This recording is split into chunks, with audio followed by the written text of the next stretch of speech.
Welcome back to another GeekaWhat video, and today I'm taking you over the best $800 gaming PC build for the months of October, November and December 2016. It's getting into that Christmas holiday period now, and this could be a great time to pick up a pretty sick gaming PC.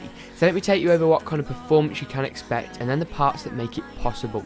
This build is really going to smash the latest AAA titles at 1080p.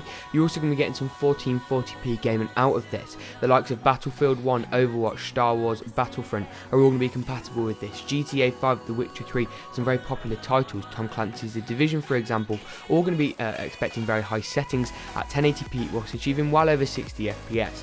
And then of course you've got your slightly older games, the more popular games, CSGO, World of Warcraft, League of Legends, those kind of titles are going to be 1440p high and ultra settings, and in some cases over 100 frames per second. So let's kick it off with the CPU. Intel's Core i5-6500 is one of the best CPUs of the moment. It's a Core i5 which is Intel's kind of mid-range mainstream tier of CPUs, and there really is no point in getting an i7 for gaming. i7s are really, in my opinion, productivity CPUs, so video editing, that kind of thing, and this i5 will do you perfectly. The 6500 falls at a slightly higher end of their i5 spectrum and comes clocked at 3.2 GHz. It isn't overclockable, however 3.2 GHz is very healthy nevertheless. In terms of the motherboard, the ASUS H110M-K is a really solid choice. I've had hands-on with this motherboard a little while back whilst reviewing a PC and was very impressed with it. It's simple, it's great value, and it's from ASUS, meaning you know you're going to be seeing that kind of quality that you come to expect from their other products. Not to mention it's got good RAM support. You've got up to 32GB of DDR4 2133 MHz.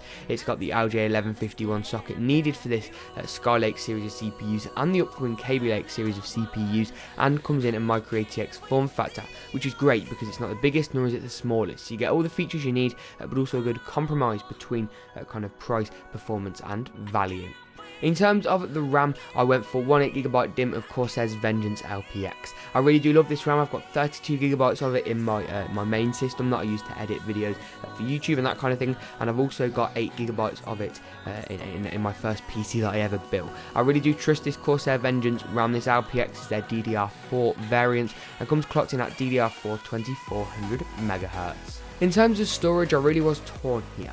Now, getting a hard drive and an SSD separately is kind of more optimal than getting one that combines both. However, this hybrid drive, this WD Black, is going to combine the speeds of a hard drive and the capacity of a hard drive with an SSD. It's not going to be as fast as a standalone SSD and hard drive, but it will automatically take the bits you use the most on your drive and put those on the faster SSD chip, including your Windows install. So boot times should be drastically faster as opposed to a traditional hard drive. The hard drive portion is 7200 RPM, which is the norm for kind of mainstream hard drives, and you've got plenty of space with 1TB of capacity for your movies, music, games, that kind of thing.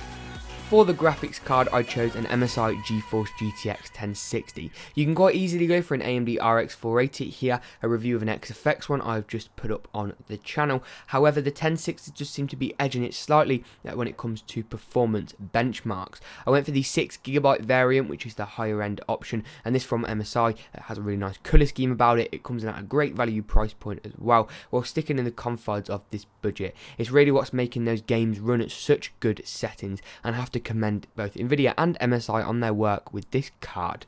In terms of the case, the NZXT S340 is my kind of favourite high-end case that fits under a nice price. This was probably my favourite case of 2015, and so much so they've created a plus version this year. It doesn't add anything extra, the plus version, so I've gone with the normal one. They look basically the same, but with a couple of minor tweaks. You can get it in black, black and red, black and blue, black and white, or black and green Razor Edition, and I'll leave links to those in the description below, as for everything that I'll leave links to. It's a really solid case. It's got plenty of support for SSDs if you wanted to add those later on down the line, hard drives, full-size ATX motherboards, up to like 3 graphics cards in a dual slot configuration, and a really nice power supply shield. A solid case with a window, power supply cover, and a whole host of other features. In terms of the power supply, 600 watts was kind of overkill here.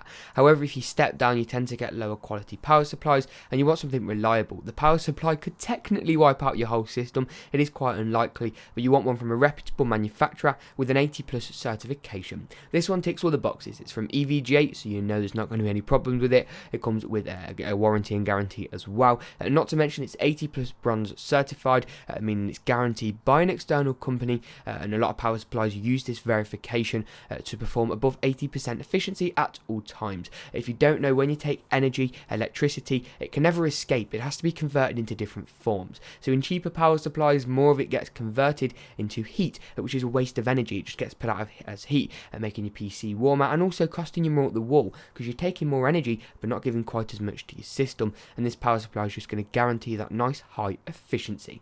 But if you did enjoy this video, you know what to do. Please do drop a like rating and subscribe if you'd like to see more like this. Check out my review content. I'll leave links. As I said, they are Amazon links in the description below. They are affiliate links, so out of transparency, I do earn a commission off any sales through those, and prices are bound to change over time, whether that be up or down. So please do keep that in mind. Drop a comment below. Follow my Twitter at GeekaWhat. But as always, we'll see you in the next GeekaWhat video.